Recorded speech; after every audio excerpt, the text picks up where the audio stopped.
Ce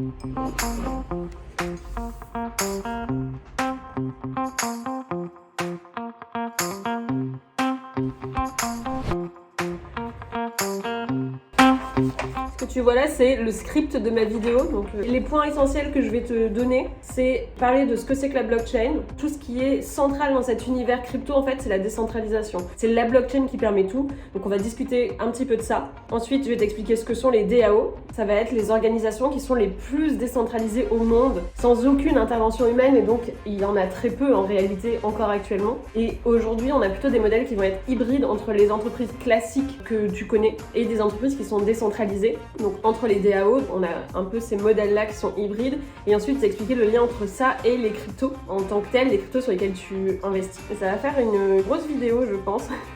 Bon allez, je finis de me préparer. Par me préparer, ça veut surtout dire emporter toutes mes petites affaires avec moi. Faut aussi que je prenne mon ordi parce que je vais l'utiliser pour vous parler des DAO. Bon, j'ai tous mes docs dessus. Après, je vais manger avec des copains dans le centre de Paris et cet après-midi, il faut que j'écrive ma newsletter. En plus, l'édition de lundi de la newsletter, elle va être si bien. Ça va être le Starter Pack Crypto. Donc ça va être une édition un peu spéciale, hors série en gros, où je vais parler de tous les sujets que tu dois connaître quand tu débutes en crypto, mais genre d'un coup, pour que tu saches dans quel ordre le prendre en répondant à toutes les questions. Je pense que c'est une édition que tu peux genre partager à tous tes potes qui ont un peu la flemme, qui veulent pas creuser trop les sujets, mais qui veulent comprendre ce que c'est. Ça va être plutôt pas mal. Et donc je vais bosser dessus cet après-midi, et je pense que je serai pas chez moi, je serai peut-être dans mes bureaux ou chez des potes, donc on verra. Et je t'amène avec moi.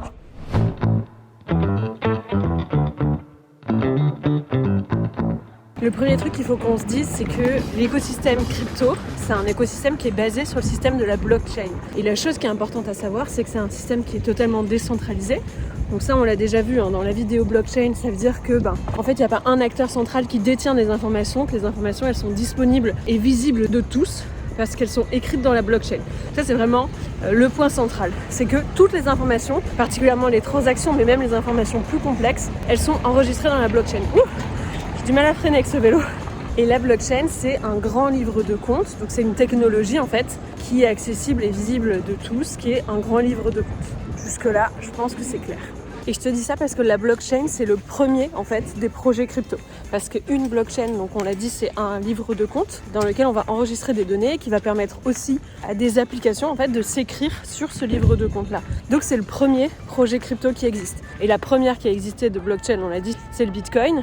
Et ensuite la seconde, c'était la blockchain Ethereum, qui a la particularité de, en plus d'être une blockchain sur laquelle Ethereum peut écrire des choses, d'autres applications peuvent se créer et évoluer sur cette blockchain. Évoluer sur une blockchain, ça veut dire une application, une entreprise va enregistrer toutes ces données et toutes ces transactions sur cette blockchain-là.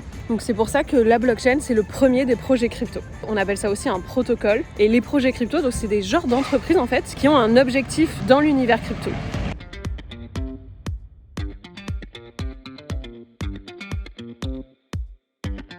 Chaque projet crypto va avoir sa propre crypto-monnaie. Donc la blockchain Ethereum, par exemple, elle a sa crypto-monnaie qui s'appelle l'Ether.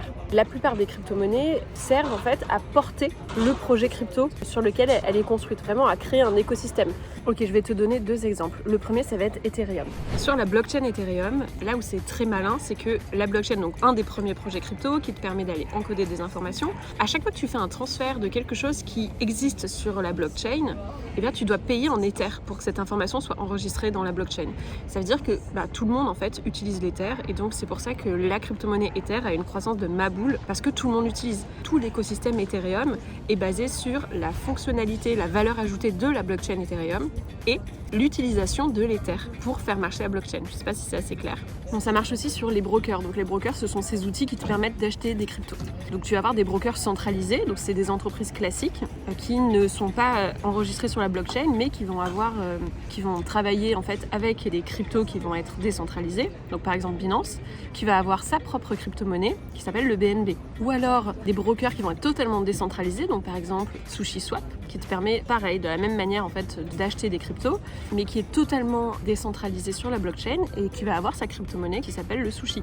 Et quand tu vas utiliser la plateforme, en gros, tu vas être obligé à des moments de payer en sushi, tu vas en gagner en fonction de ce que tu fais, etc. Chaque projet crypto a sa crypto-monnaie et tout l'écosystème tient sur ça.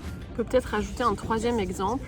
Admettons vraiment une application pure. Une application, socio.com, c'est un site, une application qui te permet d'aller soutenir en gros les sportifs, les athlètes que tu kiffes. Donc un espèce de fan site. Et ben sa crypto-monnaie, c'est le Chiliz. Et quand tu es sur l'application, tu es obligé de payer en Chiliz. Tu en gagnes en fonction de ce que tu fais, etc. Donc en gros, chaque projet crypto a sa crypto-monnaie. Et toi, quand tu vas investir sur une crypto-monnaie, il faut que tu regardes plusieurs choses. Il faut que tu regardes quelle est la valeur ajoutée du projet en propre. Donc qu'est-ce qu'il apporte à l'écosystème crypto-monnaie et qu'est-ce que permet de faire sa crypto.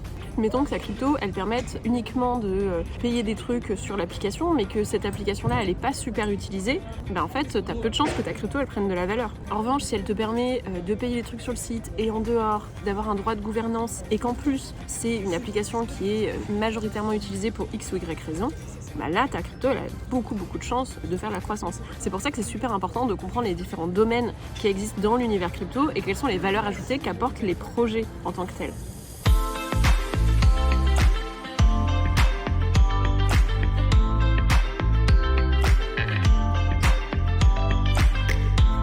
Je m'arrête sur la route là pour mon déjeuner pour essayer de t'expliquer un peu plus en détail ce que c'est qu'une DAO.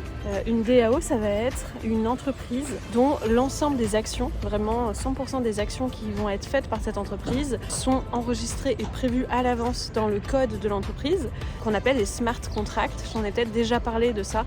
C'est en fait des bouts de code qui permettent d'enregistrer des informations complexes et qui du coup te permettent de dire si telle action est réalisée, l'entreprise va réagir comme ça. Donc par exemple, ça peut être une entreprise de prise de paris en ligne. Donc toi, tu vas parier que, je sais pas moi, une équipe de foot gagne, et quand l'équipe de foot gagne, toi, tu vas recevoir 10 €. Et bien, l'entreprise, dans son smart contract, elle aura enregistré si l'équipe X gagne, je vais envoyer 10 € à Caro, par exemple. Et personne ne pourra, en fait, intervenir sur ce sujet-là.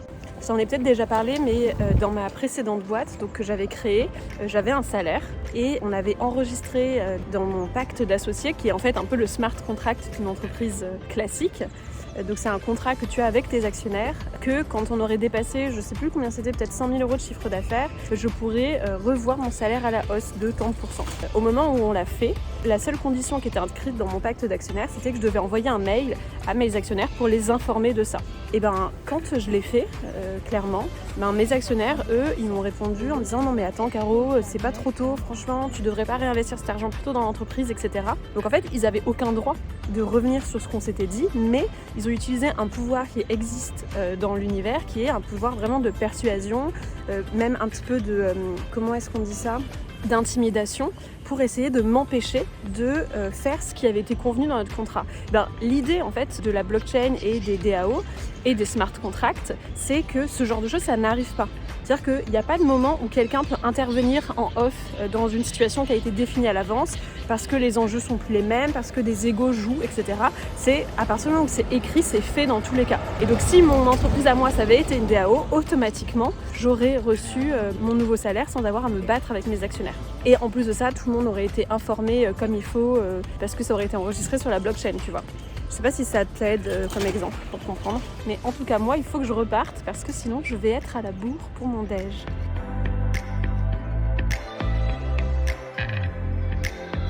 Bon, c'est la fin de cette vidéo, j'espère que ça a été clair sur le fonctionnement entre les cryptos, les DAO, les projets crypto. J'espère que ça t'a aidé à y voir un peu plus clair sur ça. La prochaine fois, j'ai trop envie de te faire une vidéo sur le cycle des cryptos. Donc vraiment, les marchés qui sont haussiers, les marchés baissiers, comment ça marche, l'impact des baleines. Enfin, c'est plein de sujets qui sont super intéressants à traiter. Donc dis-moi si ça t'intéresse. Si tu as d'autres questions qui sont là au visionnage de cette vidéo, des choses qui n'ont pas été claires, n'hésite pas à me le dire, pour que je puisse éventuellement compléter d'un autre moyen possible. Si tu as des questions que tu te poses sur des sujets, n'hésite pas à me le dire non plus. Et je sais pas si tu es au courant qu'il y a mon livre sur les cryptos qui va sortir à la courant du mois. Mais si c'est le cas, n'hésite pas à l'acheter, il est en précommande pour l'instant. J'essaie d'y traiter vraiment de tous les sujets que tu dois connaître pour comprendre grosso modo l'univers des cryptos de manière la plus simple possible. Et là, je m'en vais retrouver mes amis parce que je vois qu'ils me font des grands signes en se demandant pourquoi est-ce que je parle dans la rue toute seule devant mon téléphone.